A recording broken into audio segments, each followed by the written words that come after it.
From lotteries to land deals to Las Vegas, people have always yearned for a way to obtain instant wealth. The beguiling notion of easy money often appeals to the darker side of human nature, when powerful thoughts of greed and avarice overwhelm those of reason and restraint. In Parma, Italy, in 1882, a boy was born who would grow up to leave his mark in the realm of get-rich-quick schemes, Charles Ponzi. Although accounts of his youth remain sketchy, it appeared that Ponzi always had his eye on money. One thing we do know is that from a very early age, Charles Ponzi was a very established thief. He stole petty things, church poor boxes, documents, anything he could get his hands on. And he wasn't very good at it because he always got caught. And as a matter of fact, after a time, his family, tired and endlessly bailing him out, decided they'd had enough of him. And very frankly, they just simply deported him. With $200 in his pocket, Ponzi sailed to the United States in 1903 aboard the SS Vancouver. Like many immigrants, he saw the United States as a beacon of shining light that could fulfill his dreams of wealth and fame. But first, Ponzi had some on-board business to transact. He presumed, because he had learned some card sharpening skills, that he could take his fortune of $200 and perhaps parlay it into a greater amount of money. Unfortunately, there were some substantially more experienced individuals on the board, and when he finally landed, he had about the equivalent of $2.50 US, which was not a lot to make a good start in New York City. Ponzi, armed with a winning smile and infectious confidence, quickly learned to read and speak English. He tried his hand at a variety of entry-level jobs. He went to work as a dishwasher. He slept in the kitchen, apparently, at the restaurant where he worked. He bought a suit and became a waiter in the restaurant. Was doing very well. Ponzi's climb up the ladder of success was brief. He was fired within a very short space of time because he was being accused on an ongoing basis of shortchanging the customers and of falsifying bills, so that they had to let him go.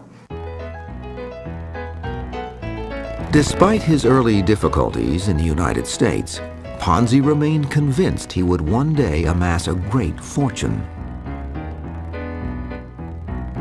In 1907, Ponzi moved to Montreal, Canada, landing a job at the tiny Grozier Bank. The banking laws in Canada apparently were not terribly tight in those days, and if you had some money, you could open a bank. And because Ponzi was pretty good with numbers, he was hired to work as an assistant teller. The first thing that he found out by going through the books is that the bank had made some very bad real estate loans and was in great trouble. Charles Ponzi sensed that his hoped-for opportunity to get rich quick was at hand.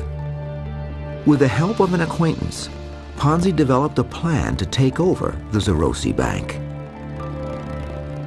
Meanwhile, Ponzi was secretly depleting the account of an elderly bank customer by imitating her signature and cashing checks in her name. And the bank auditors were called in, and within a day they had figured out all that has gone on in that account, and Charles Ponzi was arrested. And then he was sent to jail for forgery, and he served 3 years in a Canadian prison. Not wanting his family in Italy to learn the real story, the enterprising Ponzi wrote to his beloved mother that he had taken a job as special assistant to the prison warden for 3 years. When he got out of prison, he headed back to the United States. No point coming into the United States empty-handed. He got involved in a scheme to smuggle Italian immigrants across the border from Canada to the United States. And he got caught. And he went to prison again. Charles Ponzi served a 2-year term at a U.S. penitentiary in Georgia, his visions of wealth and fame seemingly far beyond his grasp.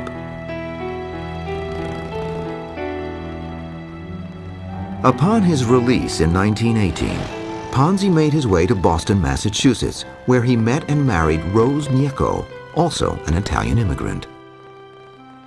In Boston, once again, he landed a job at a fairly low level in an organization with J.P. Poole, which is an importer and exporter in Boston. And he worked his way up. And really, who knows what might have happened if all of a sudden he hadn't had a correspondence with one particular Spaniard, and in the course of that correspondence he discovered what his so-called grand scheme would be.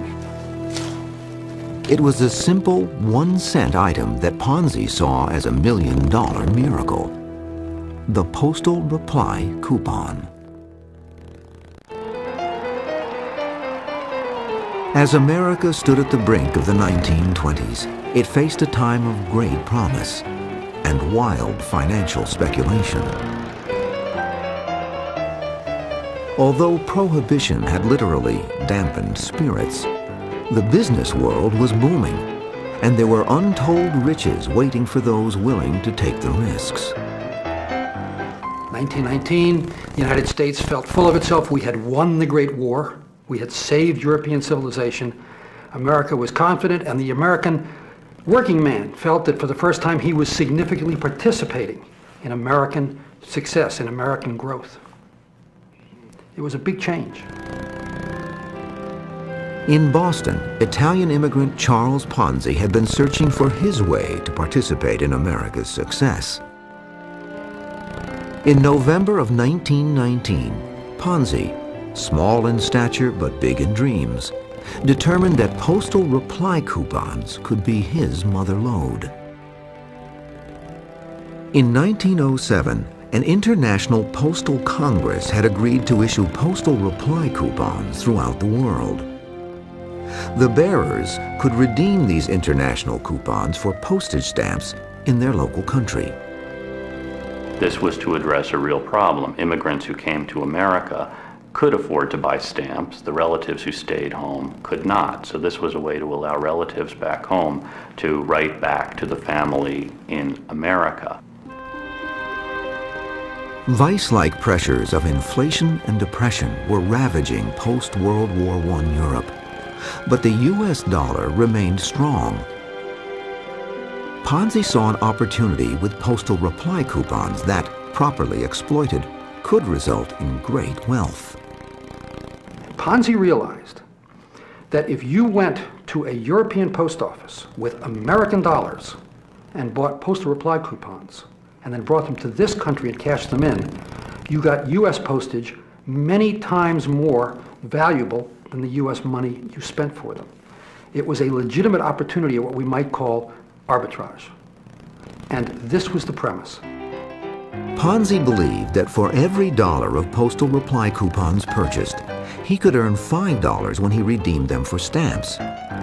With a 400% profit from these initial purchases, Ponzi would buy additional coupons and redeem them for even more money. It seemed to be a proposition that couldn't lose. The ebullient Ponzi chatted up his convoluted idea to friends and associates in restaurants and clubs throughout Boston. He had this gift of gab, and he just had this overwhelming personality and the smile at all times. No matter how bad things got, he had to smile.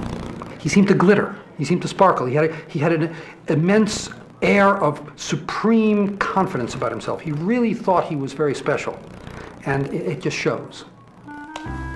Ponzi offered anyone a cut of the action if they invested money with him. He promised investors a 50% return on their money in 45 days, or he would double their money in just 3 months. Ponzi assured them he was making a 400% profit on the purchase and redemption of postal reply coupons, so he could easily afford to pay out a phenomenal rate of return.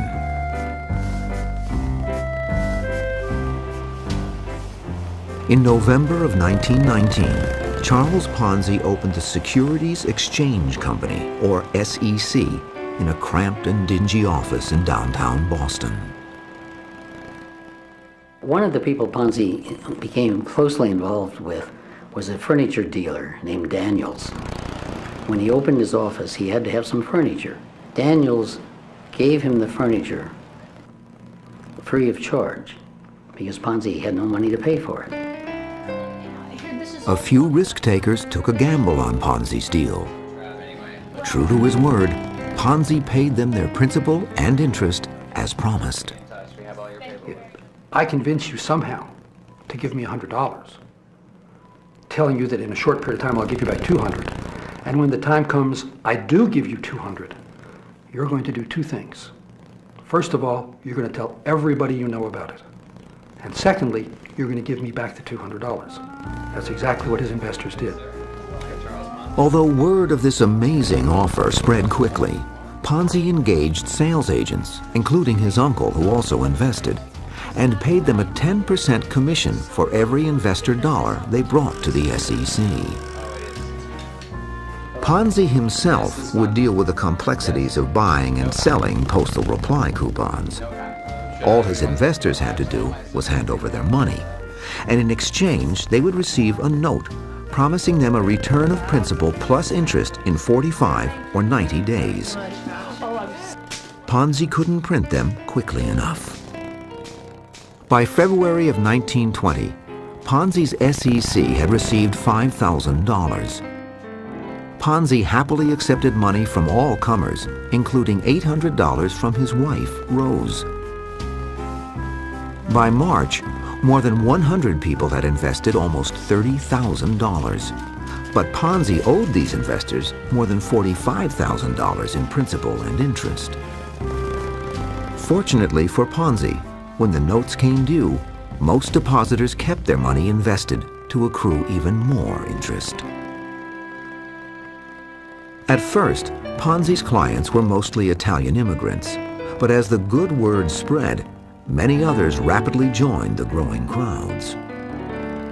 There were policemen, there were priests, there were various working people in Boston who thronged his offices to give him money. Mothers coming in with their children, older women who were mortgaging their homes to invest with Ponzi. And then it spread throughout New England with agents operating all across New England and even in New Jersey.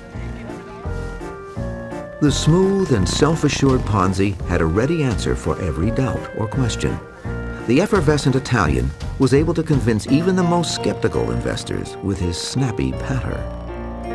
Ponzi had not studied finance, but Ponzi had a bent for mathematics, and he had supreme confidence that if you throw enough numbers at people, their eyes will glaze over and they will think you know what you're talking about. As torrents of money flowed daily into the coffers of the Security Exchange Company, Ponzi adjusted to his stunning success. He greatly expanded his office. He hired people to stand behind his teller cages and take in the money. He hired managers. The money began flowing in at such a massive rate that he also hired Boston policemen to stand outside his business for $100. And every few minutes, one of the policemen would carry a satchel full of cash to the bank. By May of 1920, more than 1,000 investors had bought $422,000 worth of SEC notes.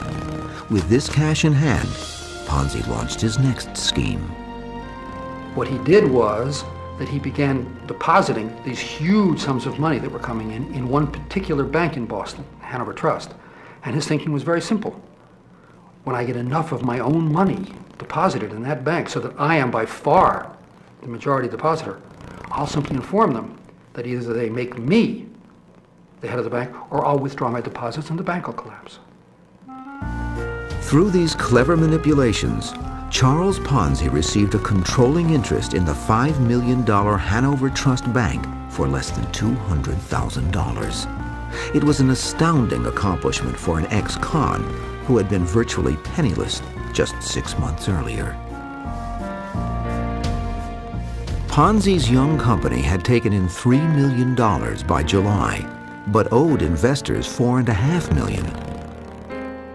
Charles Ponzi was succeeding beyond even his own wild dreams. But he stood at the top of a very dangerous pyramid. Every dollar made him richer and put him deeper into debt. And always he had this confidence that if he got enough money in the bank, he could buy the best lawyers, he could buy the best judges, and maybe he could use that money to invest in a real business that would get him out of the hole that the point of the pyramid was digging deeper and deeper every day. The sweltering Boston summer of 1920 was made even hotter thanks to Charles Ponzi and his grand financial wizardry. Immigrants joined their fellow Bostonians in ponying up millions of dollars to double their money within 3 months through Ponzi's postal reply coupon scheme. There are all kinds of anecdotes about the woman in Quincy who mortgaged her home for $8,000 to invest everything with Ponzi, and people who withdrew their money from banks to put everything with Ponzi. With income from his venture growing exponentially, Ponzi invested in the good life for himself. He bought a huge house outside of Boston, and he put in, at that time, we're talking 1920, he put in central heat and air conditioning, a heated swimming pool, that was unheard of. He spent $500,000 alone on the furnishings for the home, which is a lot of money nowadays, but back then that was a tremendous amount of money. Ponzi brought his mother Imelda over from Italy via first-class ocean liner, donated $100,000 to a local orphanage, and hired publicity agent William McMasters to help with the onslaught of notoriety. Ponzi, out for revenge, even bought the pool shipping firm where he had once worked just so he could fire his former boss.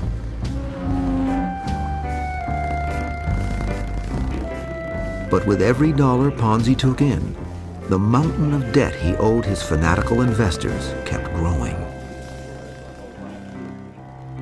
The crowds outside Ponzi's School Street office caused curious officials to check things out. So 3 police officers came to Ponzi to find out whether he was legitimate or not. And after talking to him for a few minutes, 2 of the policemen decided to invest with Ponzi. And then it was estimated at the end that about a quarter of Boston's policemen were investing with Ponzi. 6 months earlier, the diminutive Italian had been flat broke.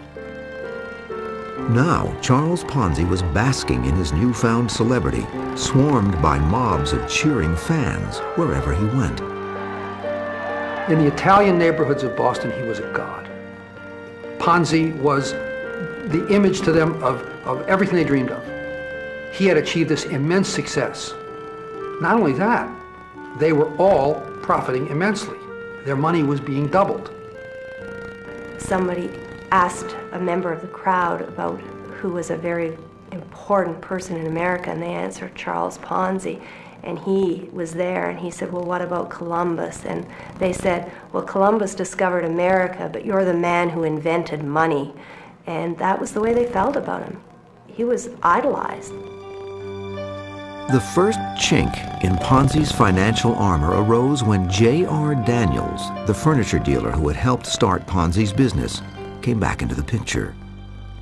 In the early summer of 1920, Daniels decided to sue Ponzi for $1.5 million because Daniels saw all of this money going into the Securities Exchange Company. He thought he was a partner. Ponzi owed him money, so he decided to sue. And this was part of the beginning of Ponzi's downfall when Daniels' suit brought attention to the fact that Ponzi was in this small office on rented furniture. How come he says he has all of these millions of dollars floating around?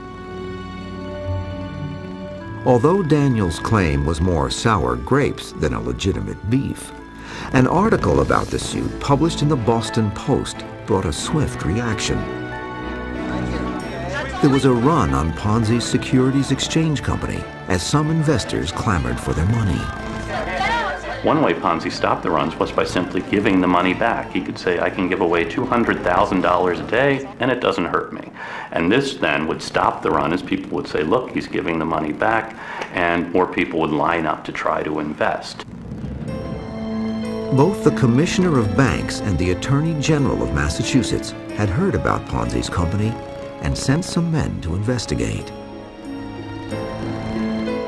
The Boston press also began to take an interest in the man people were calling a financial genius. One particular individual, Richard Grozier, the son of the publisher of the Boston Post, was perhaps a little more cynical than some, and he started asking a lot of questions. He sent out investigative reporters and said, no, this is too good to be true. Something is going on. And so he was really starting to ask a lot of questions.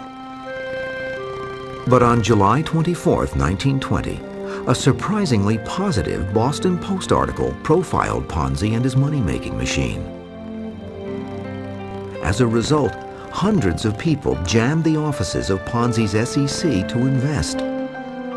Prior to the article's publication, the millions of dollars that flowed into Ponzi's waiting hands had derived solely from word of mouth. He was averaging, in a very short space of time, about $250,000 a day. And that is a lot of money when you put it in the context of the 1920s. Back then, a millionaire was somebody who was very, very rare. And so somebody who was receiving in $250,000 a day, that was a lot of money to be dealing with. The same day the Post article hit the stands, Ponzi met with government officials at the Massachusetts State House. After determining that his books were too convoluted to sort out, Ponzi offered them a plan. Well, Ponzi really had no books. But he said, I will volunteer to stop taking in money while you're doing the audit. I will continue to pay out money because I am so rich I can afford to do this. But I won't take anything more if you think there's the slightest suspicious thing going on here.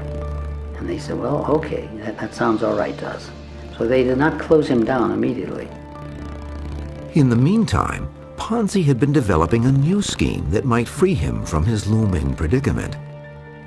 He would convince his bankers to provide $10 million to purchase a fleet of merchant ships that were being sold by the U.S. government. Ponzi's plan was to transfer all of his company's assets and liabilities to the proposed steamship company, allowing his investors to trade in their investments for stock in the new company.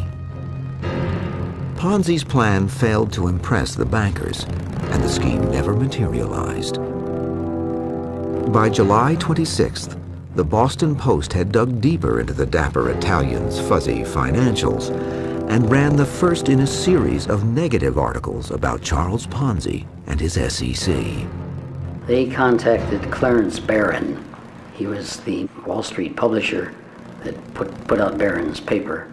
And Barron wrote an article in which he said, if Ponzi can make 300% profit for his investors, why is he putting his money in banks that are only paying 2 or 3%? Why isn't he investing in his own company? Then the next issue had Clarence Barron saying there's no possible way Ponzi's scheme could work. That in order for Ponzi to do this, there would have to be 160 million of these postal coupons circulating, and there are only about 27,000 in the world. The post office also reported that there had been no large purchases of postal reply coupons either in the United States or overseas. The resulting panic caused a frantic run on Ponzi's security exchange company. When hundreds of people lined up to get their precious money back, a near riot ensued and a few women fainted. Nearly $2 million were withdrawn from Ponzi's School Street office in less than 3 days. But the always positive Ponzi paid everyone back with a smile on his face. And Ponzi went out, this huge crowd of people, serving them coffee and donuts while they waited in line. He said, I can afford to do this. You have nothing to worry about. Some people turned away and said, all right, we'll leave our money in there. And this was going on while the auditors went on, when we're doing their work. In response to the rising chorus of newspaper allegations, Ponzi was quoted as saying, I have just used this postal coupon idea as a blind. I didn't want the Wall Street boys to get even a hint of what my scheme is. As long as my depositors get their investments with profit, I don't have to account to anybody.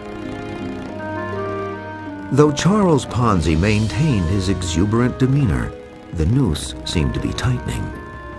Ponzi's mother, interviewed by a local paper, said, "Sometimes I think it is all a dream, and I wake up and it will all be gone."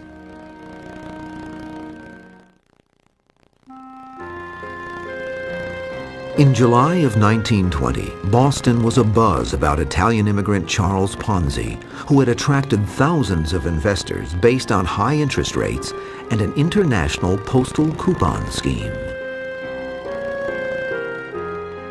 But Ponzi's grand plans to create greater wealth for his investors and himself were stymied when government regulators, along with local newspapers like the Boston Post, began to poke holes in the twisted fabric of Ponzi's claims. On paper, you could prove that if you traded these postal reply coupons, you could make money. The only thing that you would have to factor into it would be that you would need to hire thousands of people to stand in line at post offices and buy the postal reply coupons. You would have to hire more people to bundle them up and ship them overseas. So on paper, yes, it looked fine, but it was not a realistic plan. On the one hand, you can say he was a swindler and he knew all along he was taking people. On the other hand, perhaps he just was optimistic that if he was given a chance, he could find $8 million that he owed people. Hundreds of people were already racing to redeem their money when the Boston Post published an article by William McMasters, Ponzi's former publicity agent, entitled "Ponzi Hopelessly Insolvent." The article went on to claim that Ponzi was drowning in debt. He only has about $7 million at the most. He's taken in $15 million. If you've invested with Ponzi, you're going to lose it unless you get your money back. So McMasters, Ponzi's public relations man, really wound up turning him in because McMasters said a public relations man's first obligation is to the public he serves. On August 10th, 1920, U.S. federal agents converged on Ponzi's Securities Exchange Company and impounded everything in the offices. Ever the optimist, Ponzi kept his appointment to speak at the local Kiwanis Club that day. The theme of his talk was finance. On August 12th, 1920, Ponzi met again with the officials who were investigating him.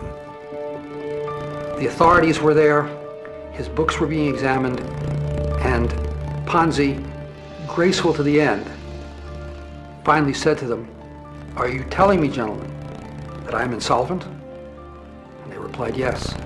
And he said, "In that case, I am your prisoner." And business was over. The federal government indicted Charles Ponzi on 86 counts of fraud.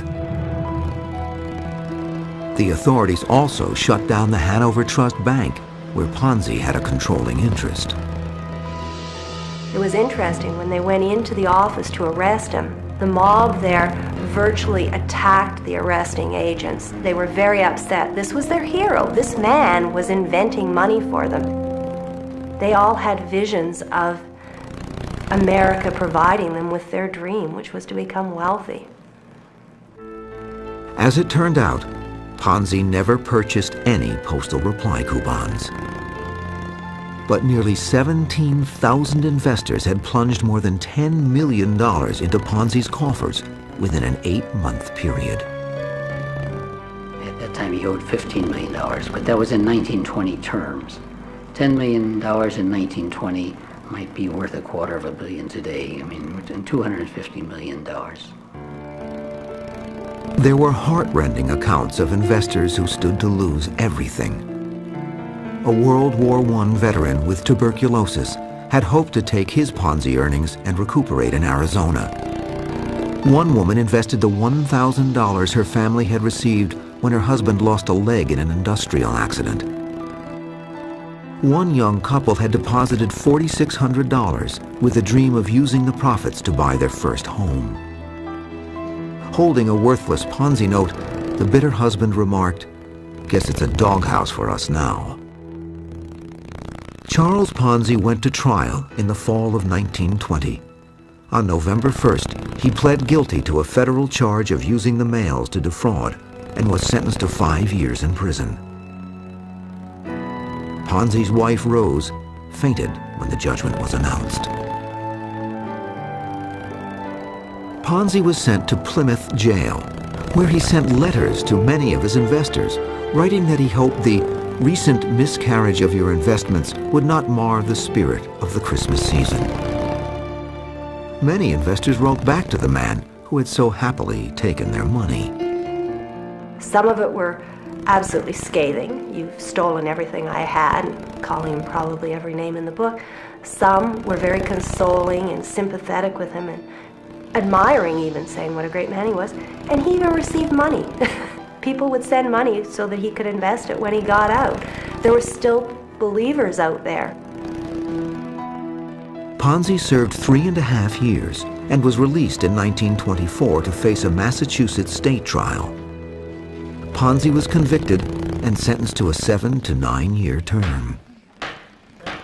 While out on bail pending his appeal, Ponzi went to Florida to raise money for his legal battles. He brazenly created the Charpon Land Syndicate Company while he was there. Charpon, Charles Ponzi, and he sold land.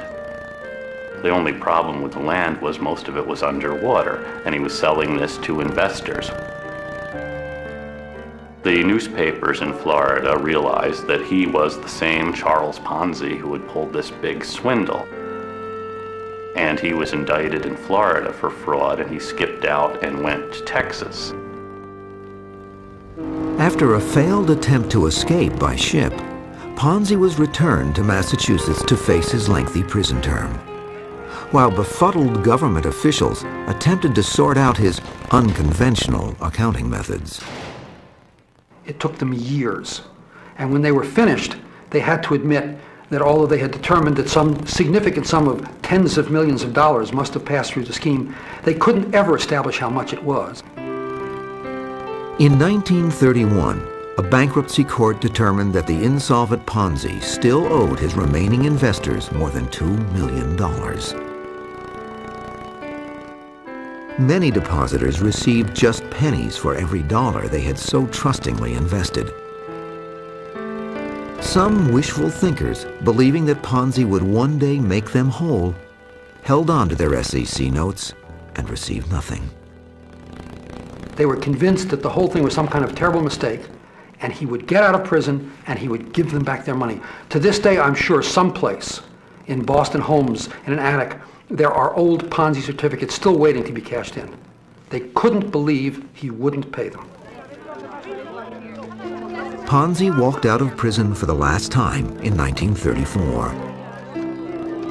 Crowds gathered around the once heralded financial genius, even though 14 years had passed since his scheme imploded. This mob was not a friendly mob. This mob was comprised of people that had lost their investment and still viewed him very much as a villain, someone who had ruined their lives and who had taken all their life savings. And in fact, in the crowd, there were a number of children, grown children of people who had invested with him. And these grown children were hostile towards Charles Ponzi because they felt that that had really decreased their opportunities in life as well. October 1934. America was in the midst of a debilitating national depression, created in part by reckless financial speculation and the collapse of the stock market. In Boston, Charles Ponzi had completed a lengthy prison sentence for swindling millions of dollars from several thousand victims during 1920. There was so much speculation by banks into a very hot stock market, which wound up collapsing in 1929. So in Ponzi's case, we really see a microcosm for what happens to the American economy in the 1920s. It was said that banks had been providing their investors everything except a roulette wheel. Just days after his release, Ponzi was deported to Italy, traveling in steerage class and leaving his faithful wife Rose behind. The once cocky immigrant seemed to be a shadow of his former self. In his final statement to reporters, Ponzi remarked, "I went looking for trouble, and I got it." Back in Italy, Ponzi reverted to his old self with a new twist to his financial trickery. Ponzi always had a plan for something that could turn things around. One of the schemes he came up with in his later years was writing his autobiography. He thought that if he could sell 1,000 shares in his autobiography for $25 apiece, that would clear just about all of his debts. There were few takers, and the book project faded away. Finally, Ponzi settled on a legitimate job. He did have enough stature or enough self-confidence to make a bit of a position for himself with the Mussolini government in Italy. And within a relatively short period of time, they sent him to Rio de Janeiro to be an agent for the Italian state airline. Ponzi was set up in Rio with servants and a limousine. But this return to the high life would end, this time due to circumstances beyond his control.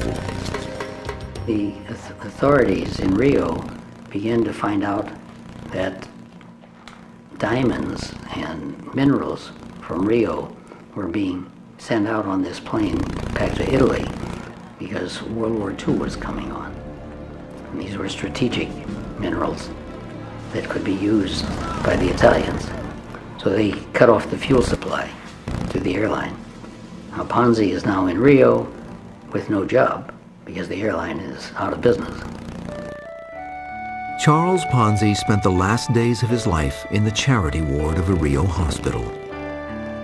He died in 1949 at the age of 67.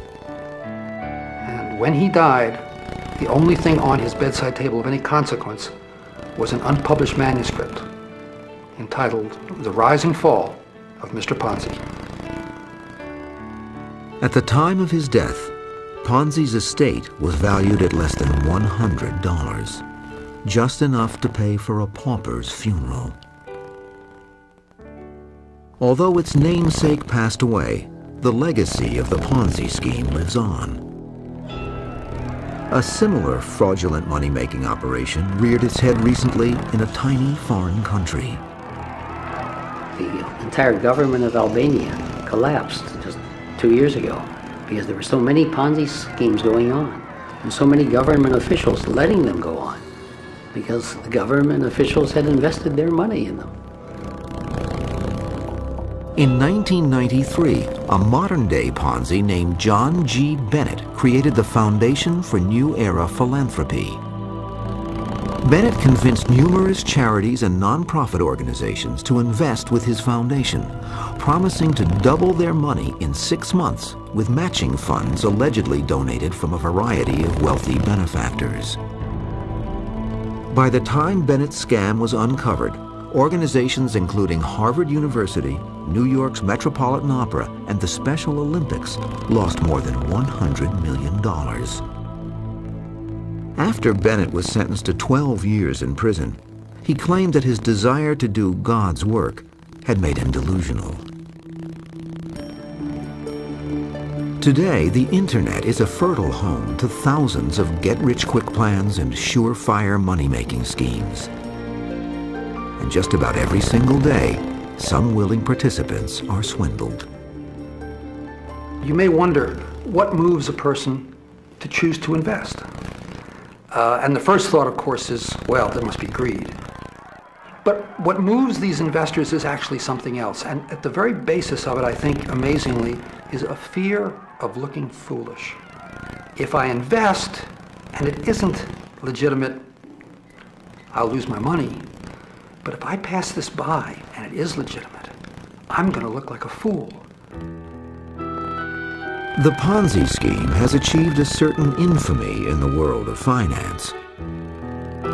Some believe its namesake would be proud of that dubious achievement. He would love it. Ponzi would think that his legendary stature today is exactly what he deserves. Ponzi stands with Newton and with Einstein and with the great creators of history. His name is enshrined, and I'm sure that he would be delighted. When dreams of instant wealth cast their spell over the human psyche, characters like Charles Ponzi will always be lurking nearby, ready to separate people from their money, whenever we go in search of history.